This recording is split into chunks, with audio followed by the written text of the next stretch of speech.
Madinah Institute for Leadership and Entrepreneurship, MILE. Thank you very much for that intro. And let me just say, also on the line with me at this webinar is Joel Bonkowski.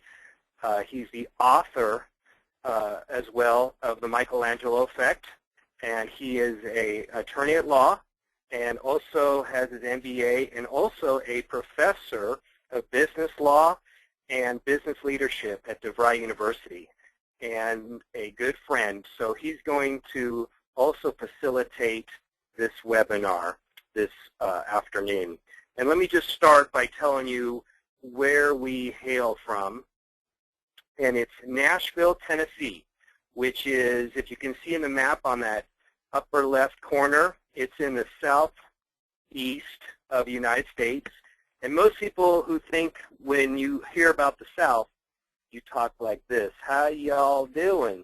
But we don't talk like that, because actually we're pretty progressive. And you can see in the middle picture that that's a actual picture of Nashville on the Cumberland River. Beautiful city. We love it. I've been here 17 years. It's also known as the Music City Capital. And yes, we have a lot of country music here, and they talk about their cars and their trucks, but we also have a lot of rock and roll and other great music. So it's a wonderful city, and I love being here. But actually, I grew up in Los Angeles. And yes, that's me. Yeah, that's when I was 15. And my life was great when I was 15. I was on the tennis team.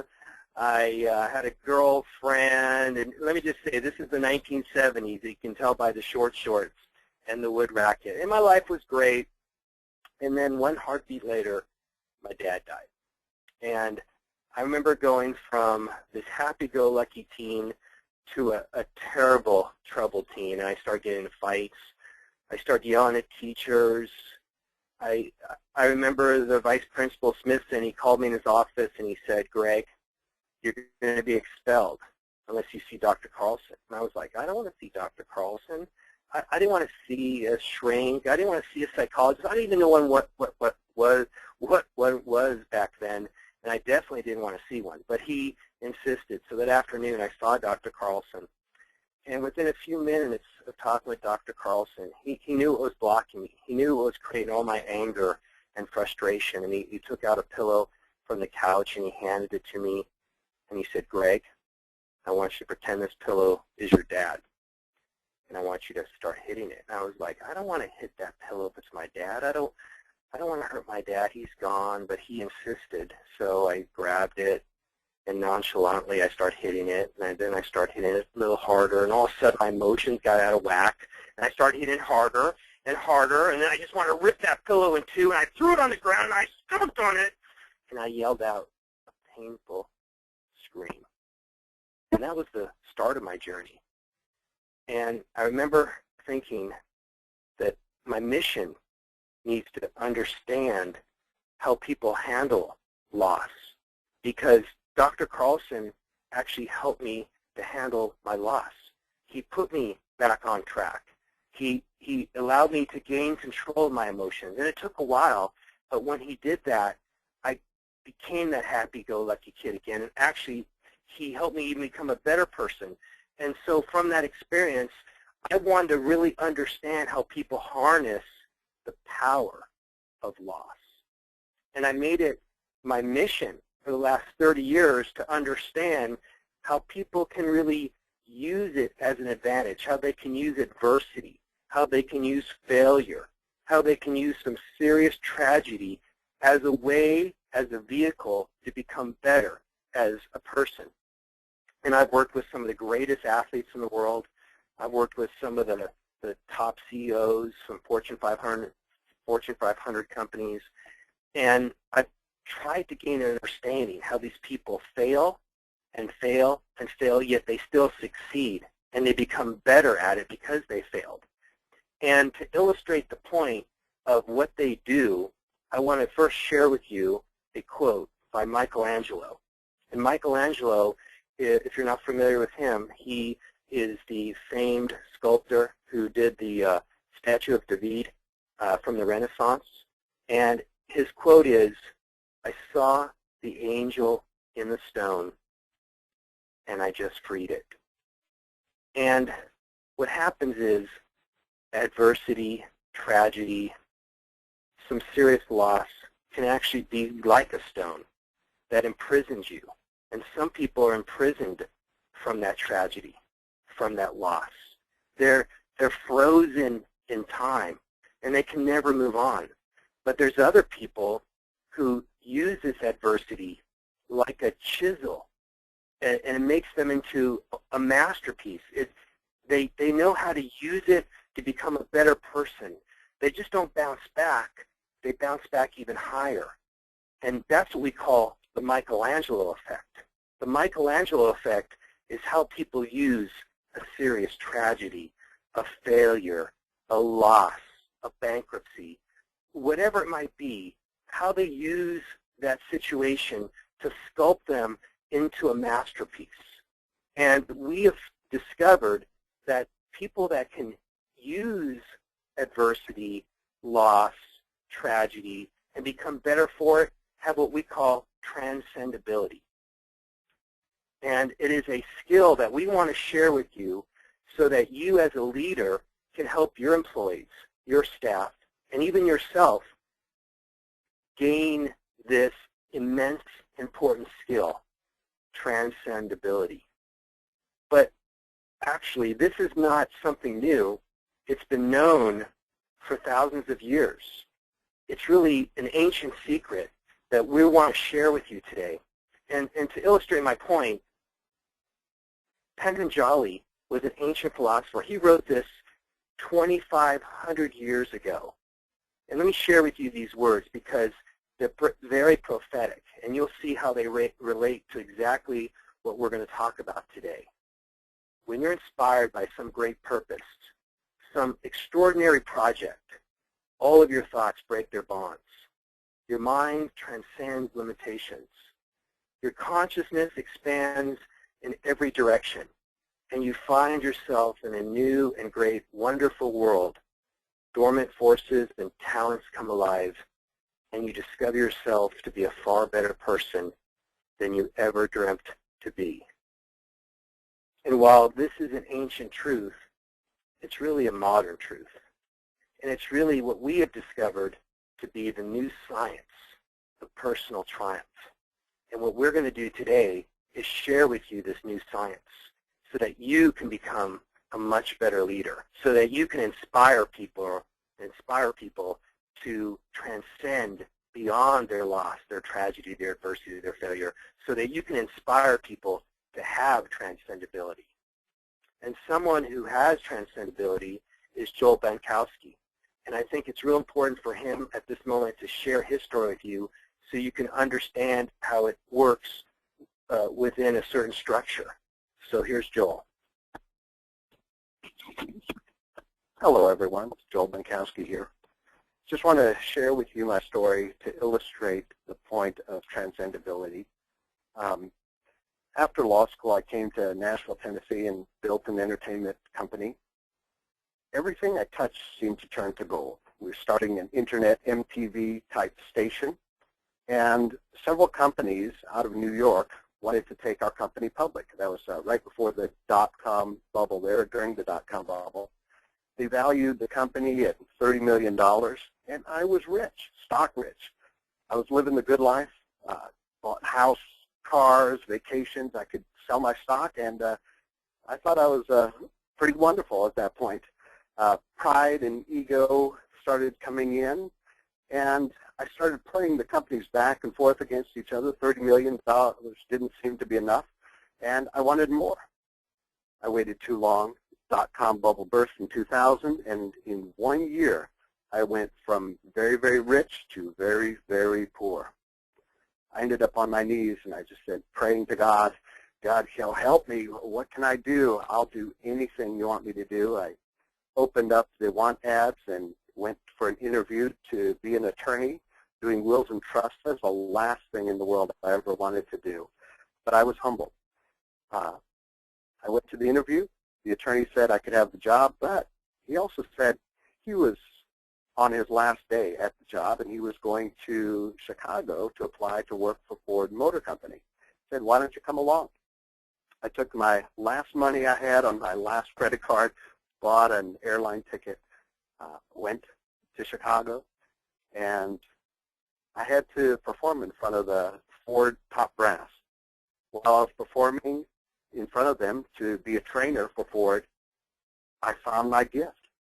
It was almost a transcending, magical experience because I found that I was fantastic at training. And I ended up getting the job. It was a very high-paying job, and within a few months, I was able to start paying off all my debts. Had that job for about a year. After that, I realized training is what I love. Training is my passion. Teaching, mentoring is just this wonderful thing that naturally fit with my gifting. And so I went on the seminar circuit for a few years. Later on, my wife said, it's time to come home and have a family. So I became a professor at DeVry University.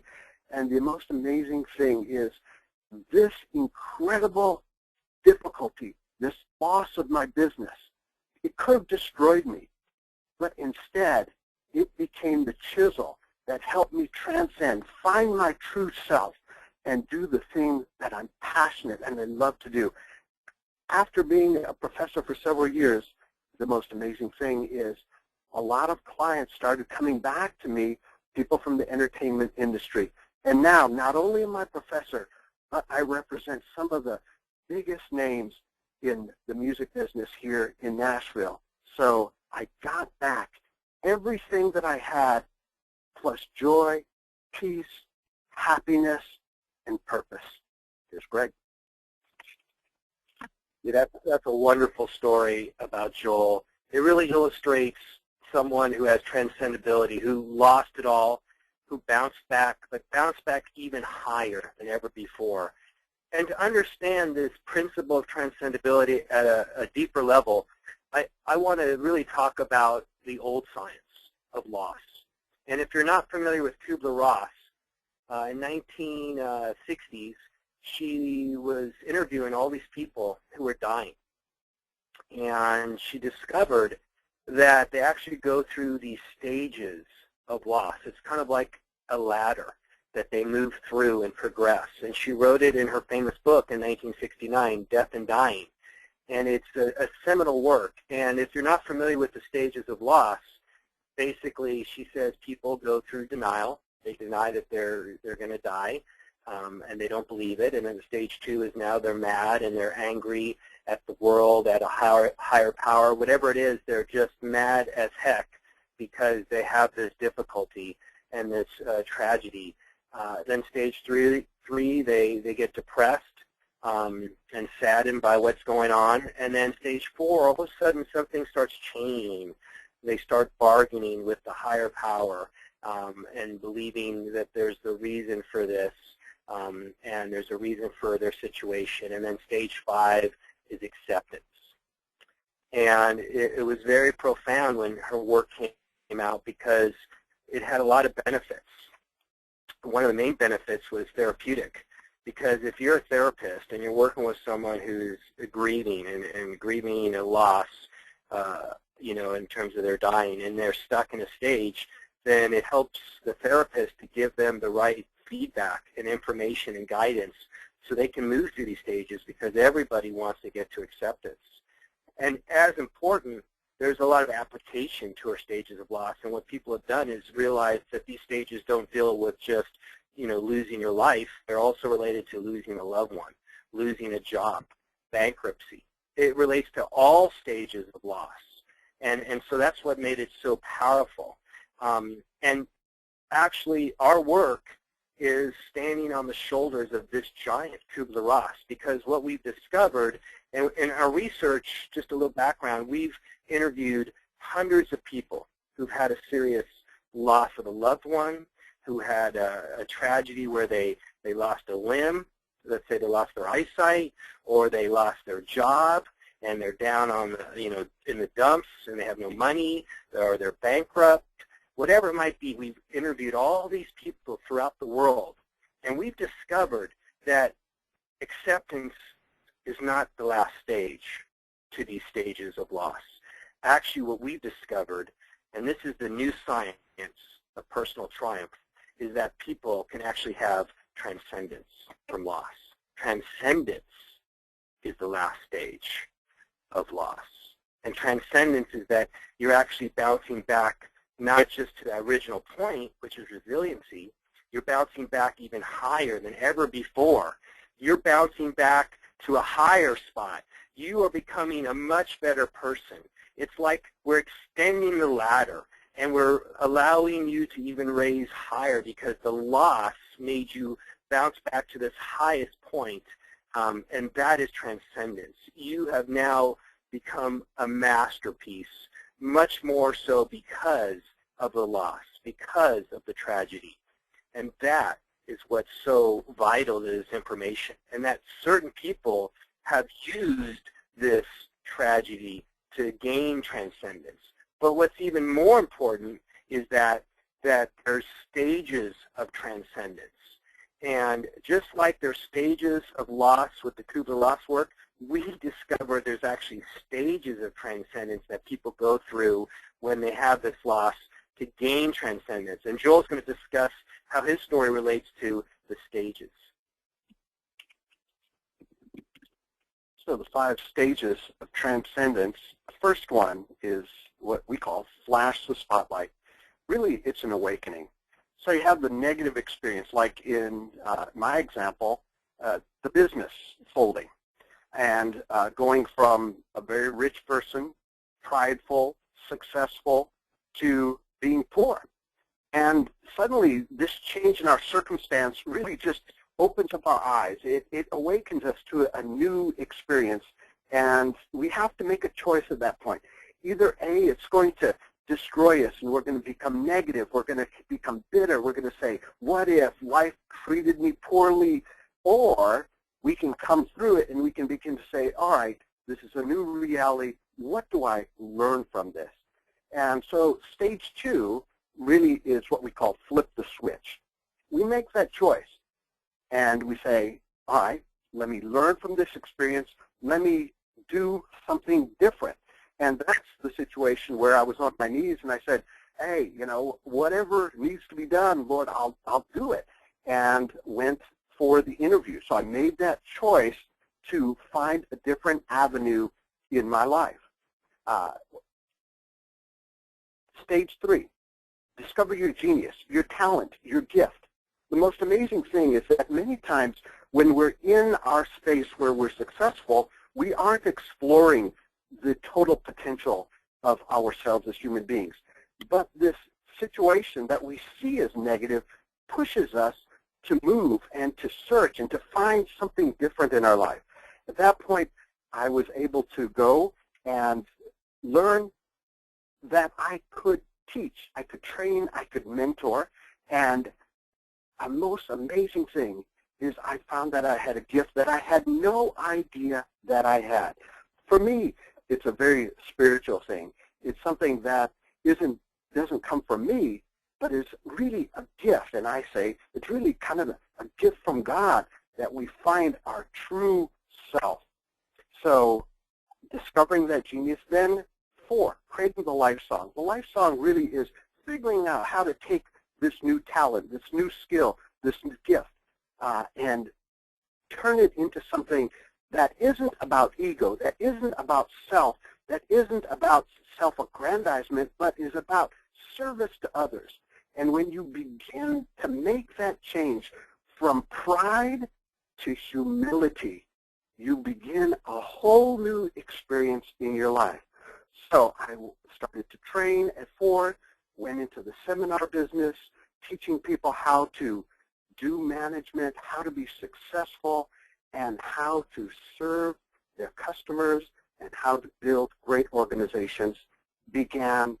I began to create that life song. Finally, stage 5 is live in that sweet spot. This is where we have come to change, move away from the sense of ego, move into humility, move into the understanding that truly to have an amazing life, you must learn to serve society. as a business person, what we understand is that when we serve our clients, when we serve people, when we give them more than they bargained for, more than they're expecting, when we're kinder, when we're more respectful, what happens is they really love doing business with us. And our success that we were desiring from an ego point originally actually turns around and through service becomes like a superpower. It makes us incredibly successful. So the secret really is, when we choose a life of service, the world embraces us.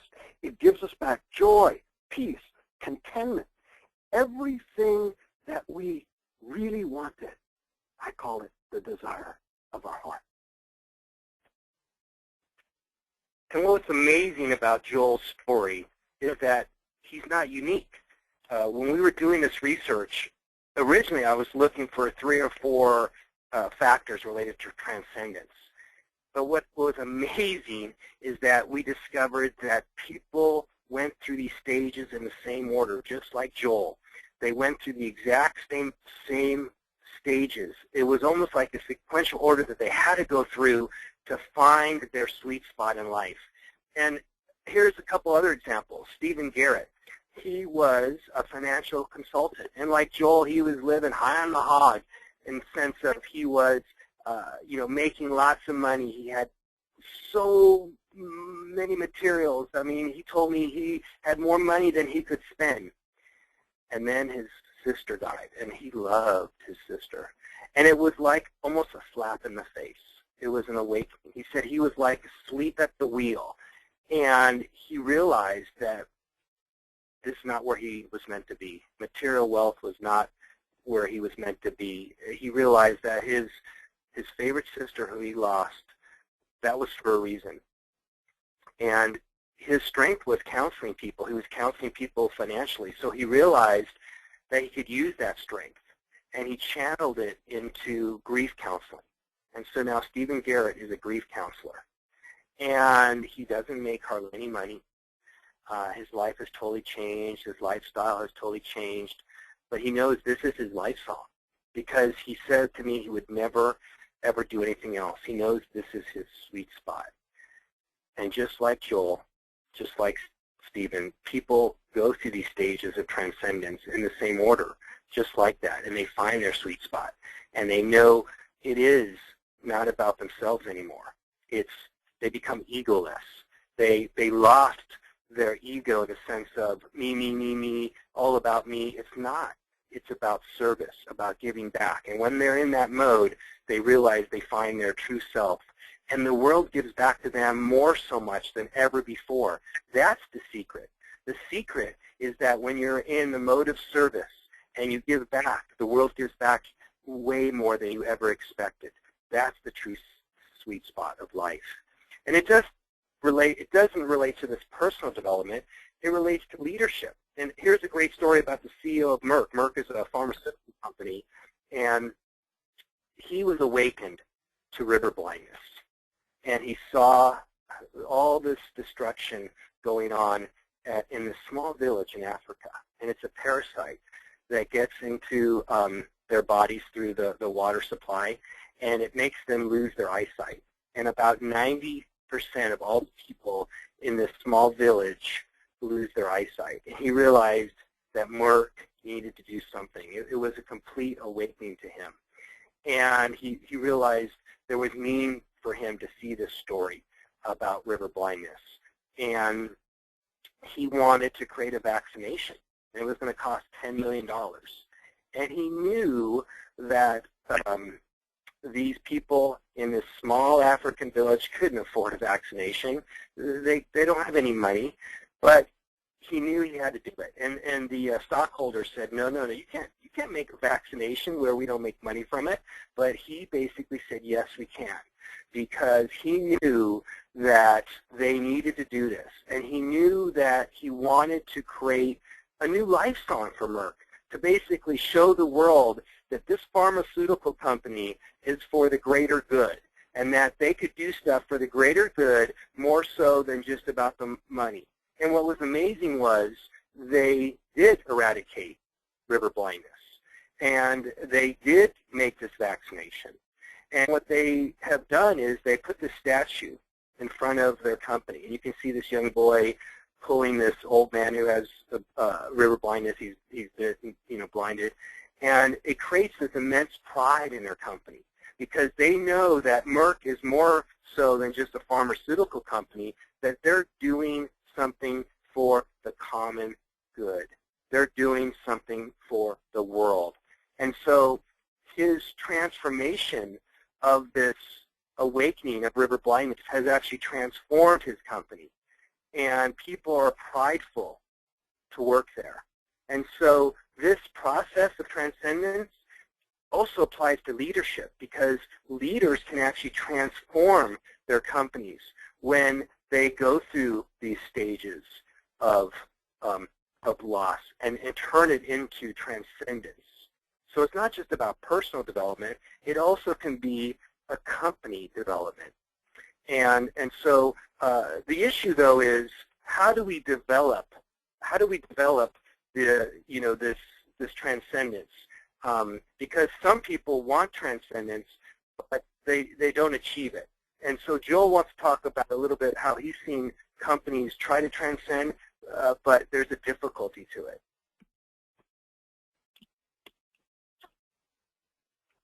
As leaders, there are really two kinds of leaders in organizations. And the first one I would call the will to power leader, where it is all about ego, all about me, me, me. Second form is what we call the will to empower leader. These are leaders who teach, mentor, build. They have altruistic wisdom, and they are interested in the greater good. Now, many times we have individuals who come to this understanding. They basically get close to the sun. They have a glimpse of transcendence. They desire it. They want to get there. But what happens to them is greed, pride, ego, desire, fear comes in and grabs them almost by the feet and pulls them back down the ladder. And so the question is, if you can come to transcendence but not maintain that transcendence, what can we do to stay in that sweet spot in our life? And so the key here is really to create the habit of transcendence. And Dr. Rick Steinberg is an expert at helping us understand how to create the habit of transcendence. Here's Craig. And what I want to do right now is kind of give you an overall picture on how a leader can help someone in their organization develop transcendability, because that's what we're really trying to talk about today.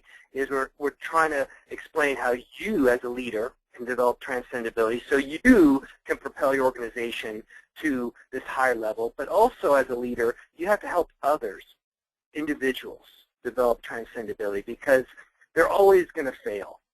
We're all going to fail. It's the human condition. We're all going to have adversity, obstacles, things that block us, things that really can destroy us. So how, as a leader, can you help these people overcome that and use it as a stepping stone to become a much better person? And I put this failing forward on steroids.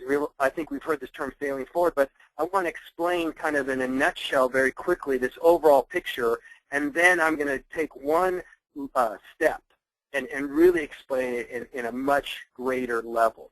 But if you think about it, the first step is really about emotional awareness. When someone fails, a lot of times they might take a serious dip, a downward spiral in their emotions, and they're not aware. You have to flash the spotlight for them and allow them to understand what's going on and how failure, adversity is creating this downward spiral. That, as a leader, is very important, to flash the spotlight for them, because a lot of people are not emotionally aware. And then you have to help them learn from their mistakes. What caused this failure and why did it create an emotional downward spiral? But as important, you have to allow them to understand their new strengths, and maybe strengths they didn't realize they had. And an example is when they're at their best and they're just thriving in this world, what emotions did they have?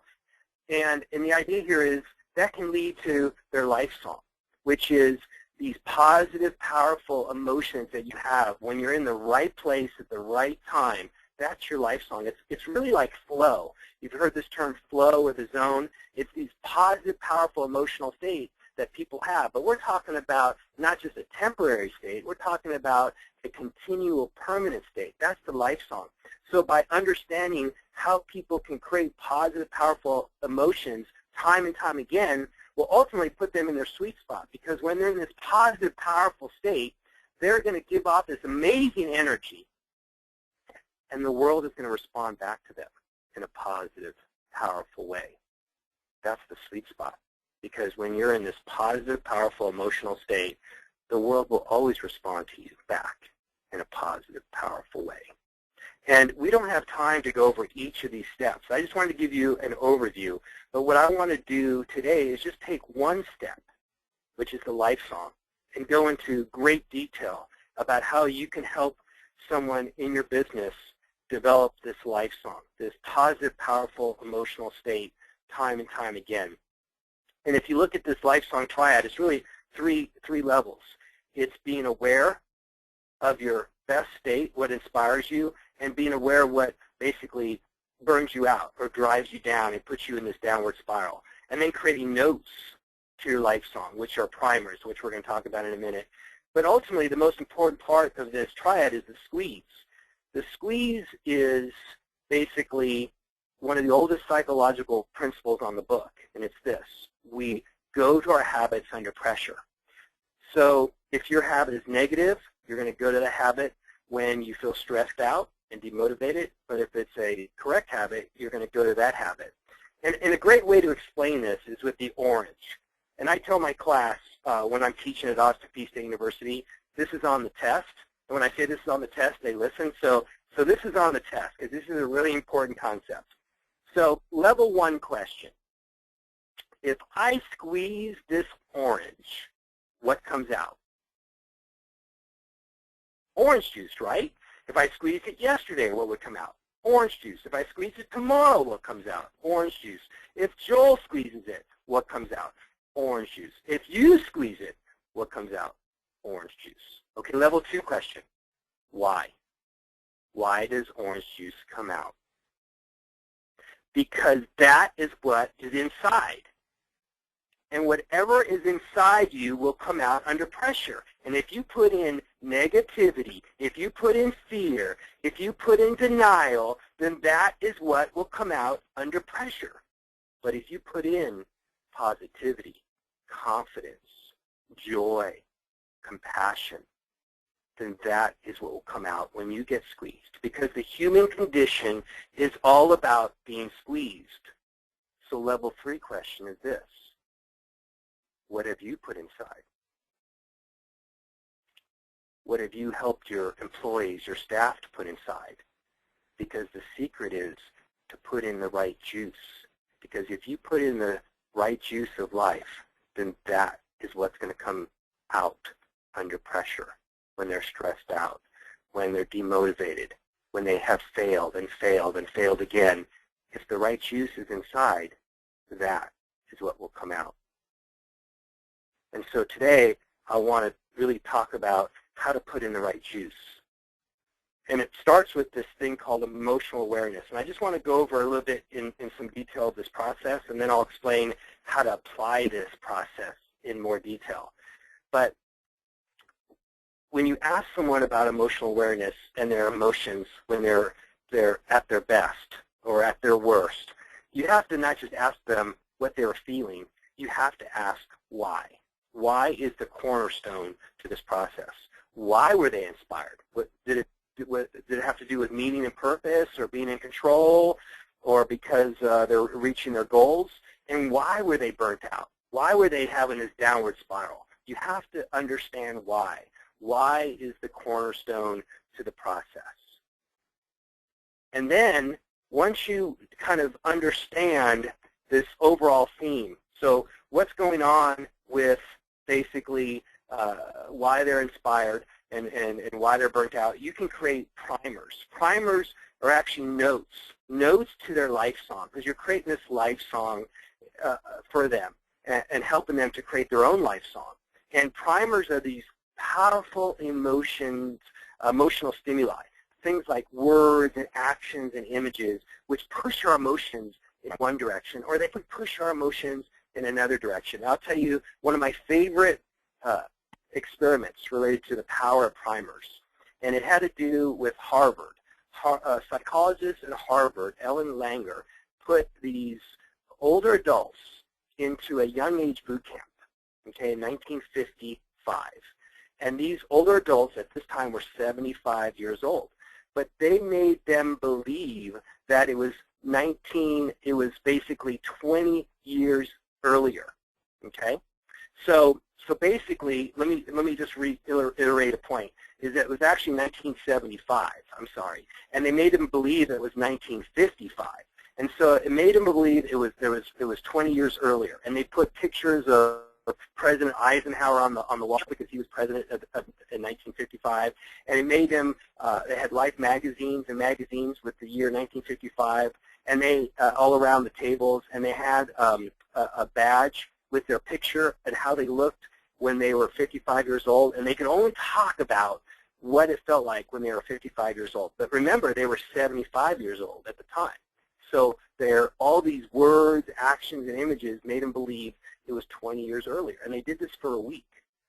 And then what they did was they measured their strength, their vision, and their flexibility after that week. Now, they didn't work on any of those factors, but you know what was amazing?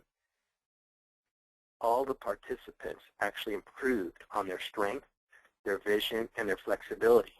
That's the power of primers. But what was more amazing is they had judges rate pictures of them before they got into their young age boot camp and afterwards, and the judges rated them to look 5 years younger. That is amazing. That is the power of primers. And so basically I want to share with you just a kind of fun experiments that I do when I do a seminar to kind of show you the power of some of these primers. And let me first do words, the power of words. So what I do is I split the group up, okay? So pretend we're in a big seminar, and you know, there's 300 people, and I split the group in half, and the group on the left, they get to see this word, okay? And then the group on the right gets to see this word, all right? And then I say, what are you guys thinking about, okay? And the group that saw chicken, they always say soup. And the group that saw wash says soap, because that is the power of a word. It pushes our emotions in a certain direction. Actually, words are the language of emotions. What we say to ourselves greatly impacts our emotions. Because if you have an employee that says, and he talks about a client that he has, and he says, oh, my client always complains, he's going to feel a certain emotion. But if he says, my client makes a lot of suggestions, he's going to have much more of a positive emotion. Or if he's talking about clients and he says, my client really likes me, he's going to have a much more positive emotion than if he says, my client dislikes me. And so these words greatly impact our emotions. And so we're going to talk about words and how to help your employees as a leader have the right words so that they can have the right life song. But first, let me talk about the power of actions.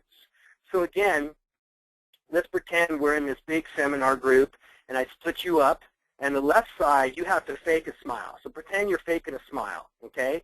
And then the right side, you have to scowl, which is basically make your face act like a crinkle in the forehead, so it makes you feel like you're mad, right?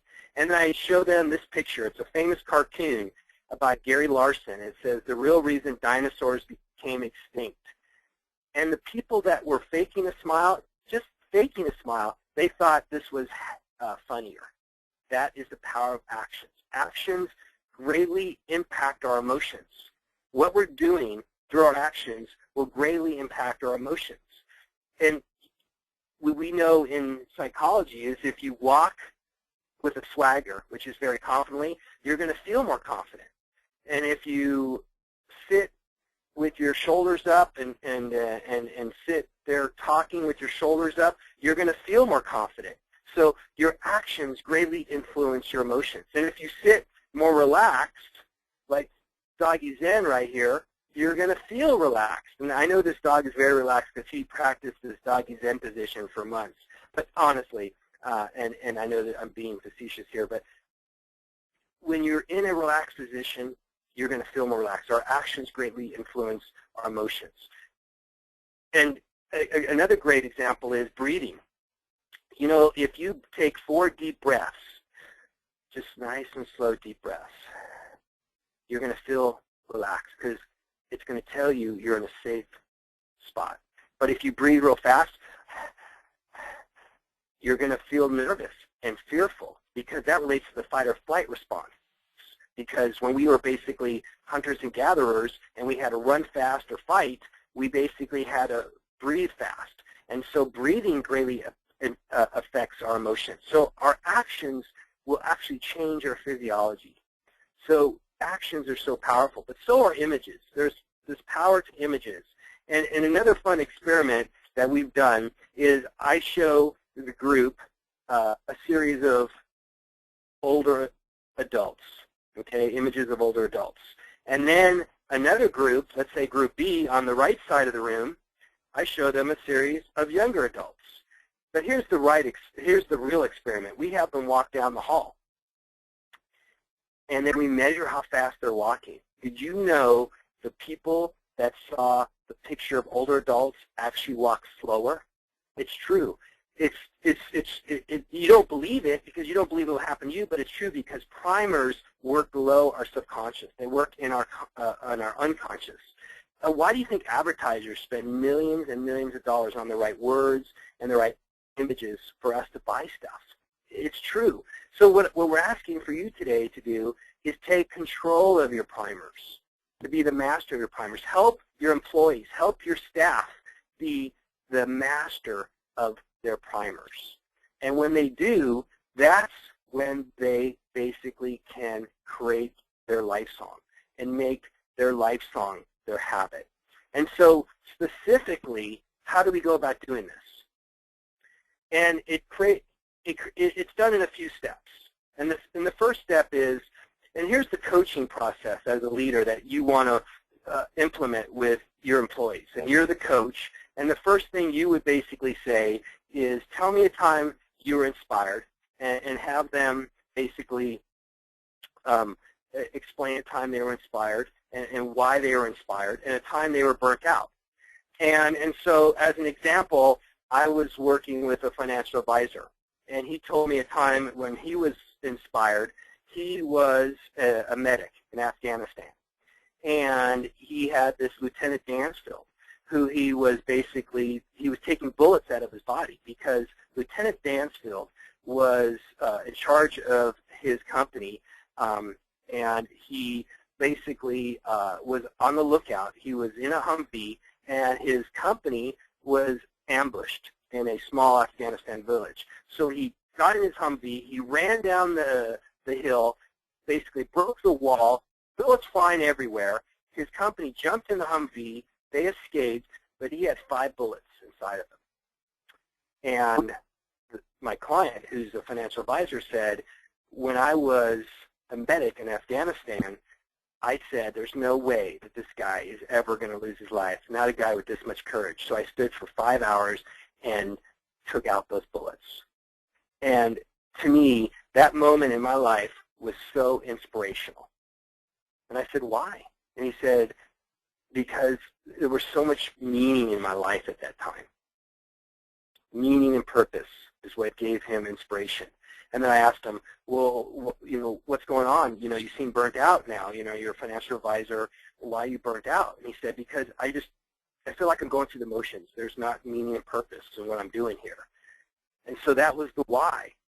And so I figured out, why was he inspired and why was he burnt out? And more importantly, why? And we wanted to understand what is the similarity and what's the main difference. And it had to do with purpose. It had to do with purpose in his life. And when we discovered that, then we could move to the next step. And this is creating the notes to your life song, the primers. Remember, words, actions, and images are so powerful. And this is what you want to do, is you try to create a theme of their life song. So what is, you know the story, but what is the theme for their life song? And that's what you want to do. And so for my client, we created these buzzwords. And the buzzwords were saving lives. So those are the words that he would say to himself, saving lives, to feel that meaning and purpose. So it wasn't just saving lives in Afghanistan. He was saving financial lives in this world, you know, in the United States. And so saving lives created meaning and purpose. Those were his buzzwords. And his image, what was amazing was someone took a picture of him actually over Lieutenant Dansfield when he was taking out those bullets. And he has that picture on his iPhone. So that's the image that he thinks about. And then the action is, he told me Lieutenant Dansfield, when he awoke from the surgery, he gave him a thumbs up. So that's his action. So my client, what we do is every day, 3 times a day, 4 times a day, I have him play his life song. I have him do his words, his actions, his images. So basically, every day, 3 times a day, he says, I'm saving lives. He thinks about that image back in Afghanistan with Lieutenant Dansfield saving his life, and he does a thumbs up. And he does that 3 or 4 times a day, which gives him this positive, powerful, emotional state over and over again. So when he gets squeezed, because he's going to get squeezed every day, especially within the financial world, because he goes up and down, up and down.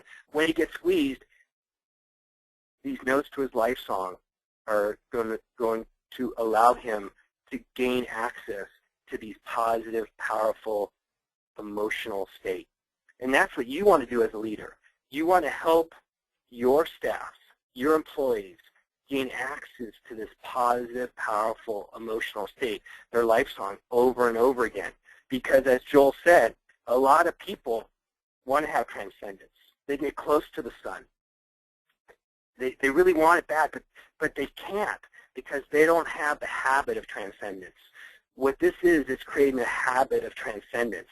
Through words, actions, and images, the power of primers will push their emotions over and over again so that they can have this positive, powerful, emotional state, so they can play their life song over and over again. And when they do, the world will react to them in a positive, powerful way. And so what I want Joel to do right now is talk about creating a culture of transcendence that great leaders do. Creating a culture of transcendence, one of the single most important things any leader can do in their organization. And we move back to the difference between the 2 kinds of leadership. We have the will to power leader and the will to empower leader. The will to power leader is all about ego, all about me, all about self. All of the actions and the words and the images are self-serving and ultimately, over time, destroy the organization because people are never committed to succeeding for somebody else. They want to be a part of success on their own. And so what we do is instead of being a will to power leader, we move to the will to empower leader. And so what are the words and the actions and the images that great will to empower leaders do? They begin to think about creating mission statements, vision, and value that the organization can connect to. And as they connect to this powerful concept of service, they feel empowered to succeed and participate in the mission of the organization. So how do we do this? If you think about myself or what I do as a professor, before I go in, I have words, actions, and images before I teach every single class. I have a mission statement. My mission statement is changing the world one manager at a time. And so I think about that, and I say some words before I walk into a class. And one of the things I do as a spiritual individual is I say, let the words of my mouth and the meditation of my heart be acceptable to you, O God, because I think of myself as doing something that God wants me to do, which is to make the world a much better place. If I can teach managers and leaders how to be what we call altruistic, concerned about making the world a better place, concerned about serving customers, concerned about serving clients, then I can begin to change and affect how they manage after they graduate and get their MBA. So my words, my action of speaking that out, and then my image. What is my image? I see my students going out into the world, succeeding. I see a graduation cap. I see them getting their diploma. I see them, I visualize them teaching their employees, their team members, how to connect to the sense of service, because we absolutely know that the only way to succeed over the long run is for an organization to serve their clients and customers better than anyone out there, to do the very best every single day and help the employees, the team members, to also connect to that powerful vision, which is service to others. And as we tidy up today's webinar, I just want to go back and share with you Patanjali's words. And I think they're going to resonate much greater to you now that we've discussed the stages of transcendence and how people can transcend through loss and an extraordinary project, as he puts it. But when you're inspired by some great purpose, some extraordinary project, all of your thoughts break their bonds. Your mind transcends limitations. Your consciousness expands in every direction. And you find yourself in a new and great, wonderful world. Dormant forces and talents come alive, and you discover yourself to be a far better person than you ever dreamt to be. That is the Michelangelo effect. It's not an ancient secret. It's a modern truth. It's the new science of personal triumph. And we just wanted to share it with you today so that you can help others in your organization transcend from their loss, from their hardships, from their failure. We wanted to share with you today this secret of personal triumph so that you can help others gain transcendability. Because it's all about helping others. That is the true secret. Because when you help others and your organization helps the common good, then everything works in your benefit and their benefit. It is a win-win situation. That is the Michelangelo effect. It is actual a ripple effect, which relates to the last thing I just want to talk about today, which is the butterfly effect. And the butterfly effect is this. In the 1960s, a physicist came out and he said, the flapping of the wings of a butterfly can affect the weather patterns across the globe. And everybody laughed. I know you're thinking, that's ridiculous, and of course it seems silly. But then in the 1990s, physicists came out and they said, it's true. The principle of the butterfly effect is true, that small changes on one side of the globe can have a huge impact on another side of the globe in terms of weather patterns. We know that today to be true, right? But in actuality, you are the butterfly effect. You do create ripples in other people's lives. Your company will create ripples in the world when it is towards the common good. You are the butterfly effect. And that really is the Michelangelo effect. And today, we just wanted to share with you just a small part of the Michelangelo effect so that you can help people use adversity as a superpower for personal development. And so we're going to end today, and I think we're going to open the lines up for a couple minutes for questions. Is that possible? Yes, sir, indeed. Thank you very much, Director Joe, for a very, very enigmatic presentation, I'd rather say that. And folks, we are open for a Q&A. If you have questions, you can put in the question box, or if you want to speak, you can raise your hand, and I can give you a chance to speak directly to the panelists. Let me go straight to the caller. We have a caller online who's raised a hand, Mr. Brother Mahmoud Sharaf. Brother, could you please introduce yourself and ask the question? And understand that you have muted yourself, so you can unmute. Okay, please go ahead and ask the question, sir. Okay, thank you for the session. my question is that keeping a storage for a good time that past with family, or when you are feeling the God is close to you, and so forth, keeping this storage and remembering it in passing this future incidents is a treatment, or we should always maintain and make this nice events and nice memories, so we can get used to to erase or overcome the hard moment, especially when we are helping others. Our staff working with us, really they would believe if they found that you have passed through more difficult situation than that, or when you at least have this sense of humor, bringing them this nice events that passed through you. So would this be good for the treatment or not? Well, I'm not sure if I get the exact question, but I would say, going back to the orange juice and the juice, what do you put inside? What has your employees put inside? If it's the right juice of success, if it's the juice of joy and compassion over and over again, that becomes your habit. And we go to our habits under pressure.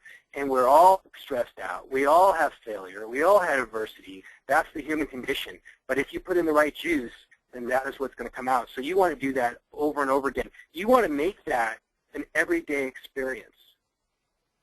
You want to make this your primary habit. And that really is the Michelangelo effect.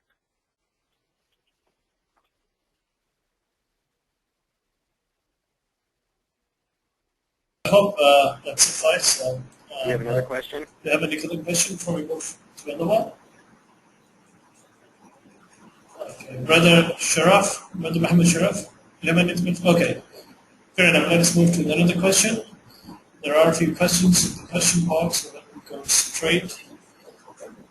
On transcendence, out of all the stages of transformation, in your view, what is the main key prerequisite before experiencing enigmatic transcendence? Okay, yeah, that's a really interesting question. I think that the loss or the adversity is painful enough. I think it has to be painful where it's an emotional pain somehow that awakens them, which is the first stage. If it's just a failure that they don't really care about, they're losing money, but it's not a big deal. It's not going to awaken them. It has to be like we talked about Stephen Garrett. He loved his sister, and it was so painful to lose it. It was like he was sleepwalking. He awoken to this situation in his life, and he realized he was not at the right place at the right time for him. And so I think when the adversity, loss, whatever it is painful enough emotionally, traumatic enough, it awakens them. And so the first step is the awakening, the flash, the spotlight. But if people are sleepwalking through life. We've seen it. They don't really care. One of my favorite quotes by Henry David Thoreau is, "Most men lead lives of quiet desperation."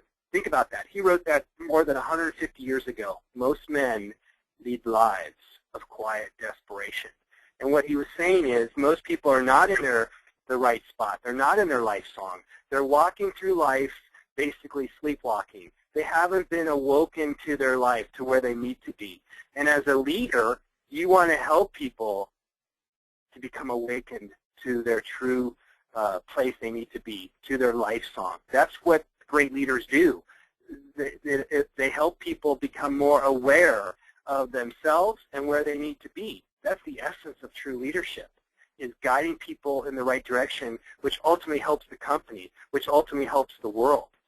So I think the cornerstone of the whole process is the awakening, is the first step. It's flashing the spotlight.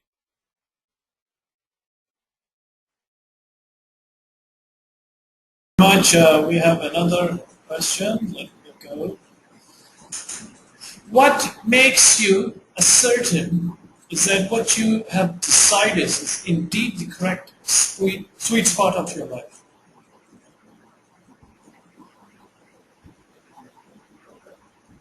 I'm sorry, I didn't get that question. Can you repeat that? What makes you certain that what you have decided is indeed the correct spot of your life, of my life? Oh, I see.